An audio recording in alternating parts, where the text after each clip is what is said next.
शांति निवास में प्रॉपर्टी का बंटवारा तो हो गया जिसके लिए सभी रजामंद थे, लेकिन एक बंटवारा होना अभी बाकी था, माँ का।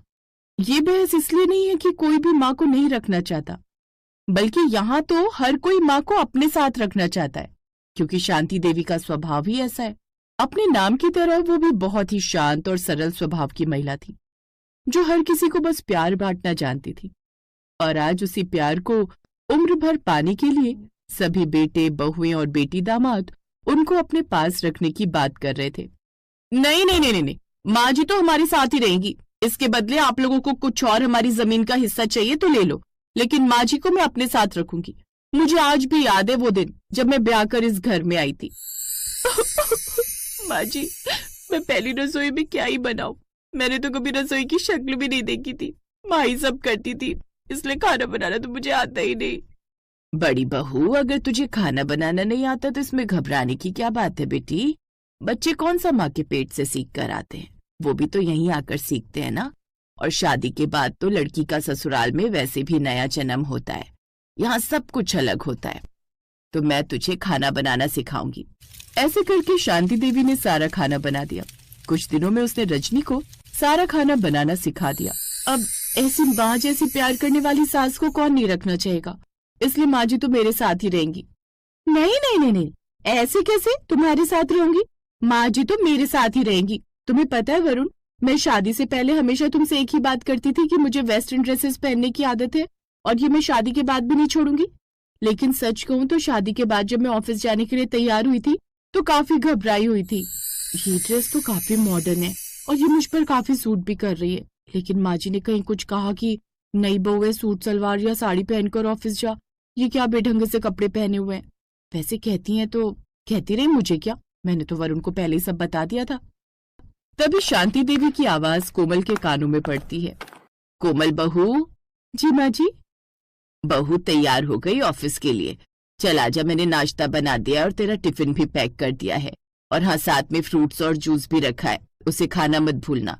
काम के साथ खुद का ध्यान रखना भी तो जरूरी है। अरे क्या हुआ बहू? माँ जी आप गुस्सा नहीं हुई? गुस्सा? वो क्यों भला? वो मेरी ड्रेस।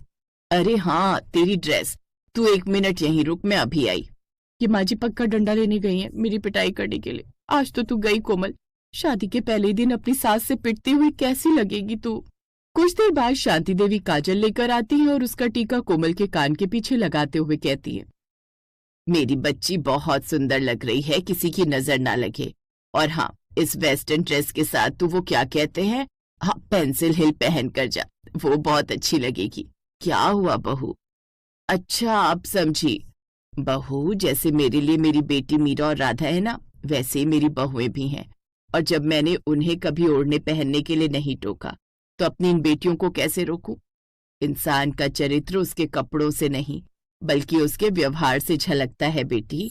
उस रोज मुझे ये महसूस ही नहीं हुआ कि मैं अपने ससुराल आई हूँ, बल्कि मुझे तो ऐसा लगा जैसे मैं एक घर की माँ को छोड़कर अपनी दूसरी माँ के घर आ गई हूँ। सच कहूँ तो इतने सालों में मुझे कभी अपने मायके जाने की याद भी नहीं आती, क्योंकि माँ का सारा प्यार मुझे माँ जी से मिल जाता है। मैं एक माँ को छोड़कर तो आ गई हूँ, लेकिन अब दूसरी माँ को नहीं छोड़ना चाहती।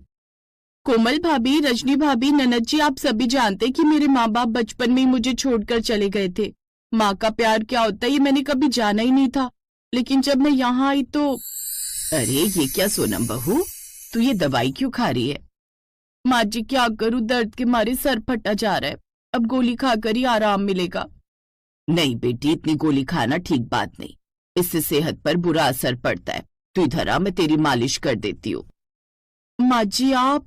हाँ तो क्या हुआ, मैं तेरी माँ हूं ना, आजा मेरी गोद में अपना सर रख, मैं मालिश कर दूं।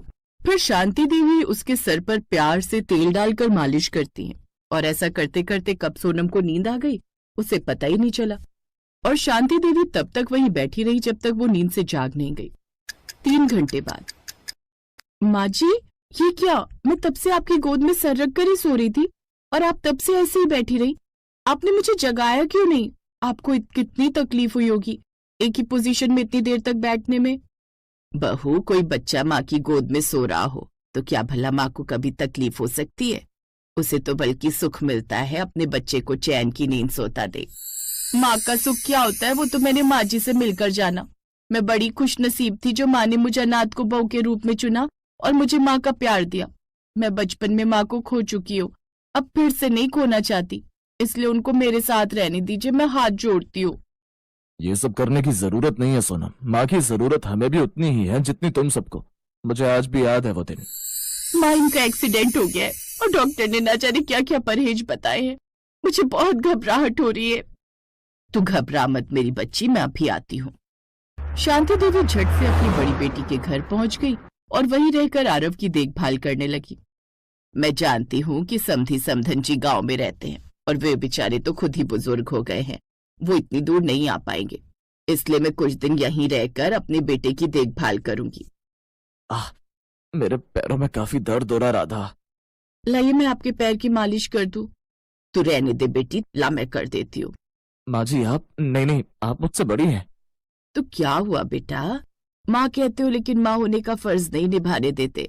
शांति देवी ने अपने दामाद के पैरों में मालिश की, साथ ही उसके लिए दलिया, खिचड़ी, हल्दी वाला दूध कुछ न कुछ बनाकर देती रहती। माँ जी को तो हम ही लेकर जाएंगे अपने साथ। हाँ, माँ हमारे साथ ही जाएगी। माँ जी ने मेरे बुरे वक्त में जो मेरा साथ दिया वो दिन मुझे याद है। चल निकल इस ऑफिस से, अब तेरी यहाँ जरूरत नहीं है, मैंने किसी और को नौकरी पर रख लिया है। लेकिन ऐसे कैसे सेठ, अब मैं घर कैसे चलाऊंगा? निशांत काफी निराश हो जाता है।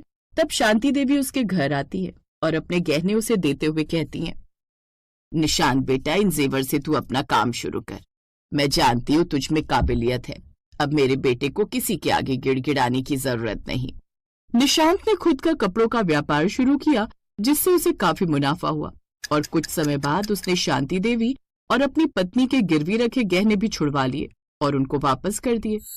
माँ जी ने उस वक्त एक माँ बनकर मेरा साथ दिया और आज उन्हीं के कारण मैं यहाँ तक पहुंचा हूँ। अब ये डिसाइड तो नहीं हो पा रहा कि माँ को कौन रखेगा, इसीलिए हम एक पर्ची डालेंगे जिसे सब बारी बारी से उठाएंगे। जिसकी पर्ची में माँ शब्द लिखा होगा वही उन्हीं के साथ रहेगा। उन्होंने एक एक कर पर्ची उठानी शुरू की, लेकिन सिर्फ अंशुल की पर्ची में वो नाम आया। सो ये डिसाइड हो गया कि माँ मेरे साथ रहेगी। नहीं नहीं नहीं, ये चीटिंग है अंशुल, तुमने जानबूझकर वो पर्ची उठाई क्योंकि तुम्हें पता था माँ उसमें ही लिखा है। तभी अंदर कमरे से शांति देवी बाहर आती हैं। नहीं बच्चों, मेरे पति ने इतना सक्षम बना रखा है मुझे कि मैं अकेले भी उनके बनाए हुए घर में रह सकती हूँ। उनकी यादें मेरे साथ रहेंगी। तुम सब अपना अपना परिवार संभालो, जिसको जब भी मेरी जरूरत होगी मैं हमेशा उसके लिए आऊंगी। भले ही घर अलग हुए हैं, लेकिन मैं हमेशा तुम सबके साथ तुम्हारी ढाल बनकर रहूंगी। तुम सभी मेरे बच्चे हो और एक माँ अपने बच्चों को अकेला कैसे छोड़ सकती है। अब तुम सब खुशी खुशी अपना जीवन यापन करो। मेरा आशीर्वाद तुम सबके साथ हमेशा रहेगा।